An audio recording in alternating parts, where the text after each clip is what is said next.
गूं गूं गूं गूं फौजी की पोतलियाँ डगमगाई और हलक से सिर्फ यही गूंगू ही निकली। कपड़े उतार अपने, विशंबर दयाल फुफकारा।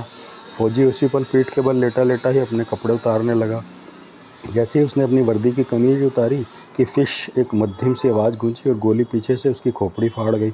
पतलून मैं उतार लूँगा, विशंबर ने शब्द पूरे किए। वो बेचारा अनायास ही मृत्यु को प्राप्त हो गया। विशंबर दयाल उसके पतलून उतारता बोला, कमीज तेरे से इसलिए उतरवाई कि गोली लगने के बाद तेरे खून के छींटे तेरी शर्ट पर न लग जाएं। फिर मैं भला तेरे फौजियों को क्या जवाब दूंगा कि खून कहाँ से आया, किसका लगा। कहते कहते विशंबर दयाल फौजी की पतलून पहन रहा था। फिर उसने जरा सी झाड़ी छरका कर दूर खड़े फौजियों की तरफ देखा। वो तीनों उसी तरफ देख रहे थे, पर उन्हें अब उनका साथी नजर न आ रहा था। मैगी उधर कहाँ रह गया? तभी दूर से उसे किसी फौजी की तेज आवाज़ सुनाई दी। विशंबर ने तत्काल झाड़ी के ऊपर से 2 उंगलियां खड़ी कर दी।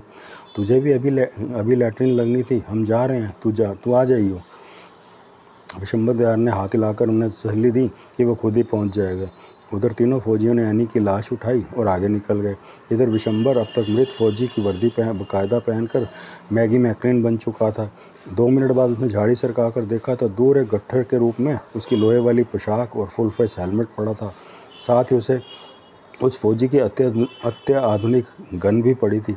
और तीनों फौजी काफ़ी दूर पहुँचे। एनी को उठाए उसकी नज़रों से दूर होते जा रहे थे। 5 मिनट बाद वो विशंबर की निगाहों से ओझल हो गए और तब विशंबर उसी जगह पहुंचा और तेज़ी से वो लोहे की कवचनुमा पोशाक पहनने लगा। हेलमेट में सिर्फ आंखों वाली जगह पर आधा इंच के 2 सुराख थे, जहां से गिंगो कभी भी आंखों में हमला नहीं कर सकता था। उसके अलावा वह हेलमेट पूरी तरह से बंद था, जिसके निचली तरफ ठोड़ी के पास एक शटरनुमा खांचा लगा था। हेलमेट पहनने के बाद वो खांचा पूरी तरह गर्दन के पिछले हिस्से से जा जुड़ता था।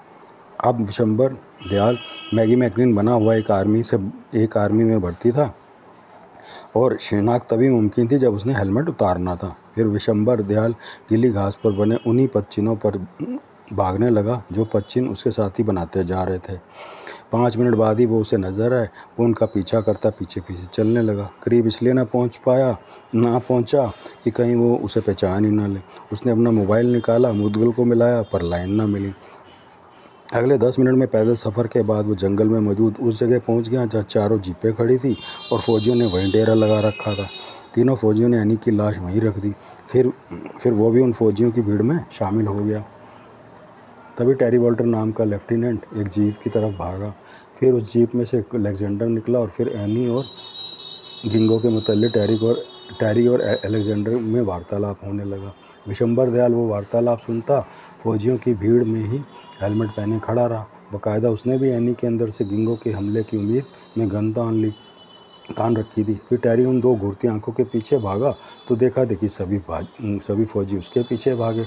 विशंबर दयाल सबसे पीछे भागा, मगर अलेक्जेंडर को धोखा देने के ही लिए वो उन्हीं झाड़ियों में ही छिप गया।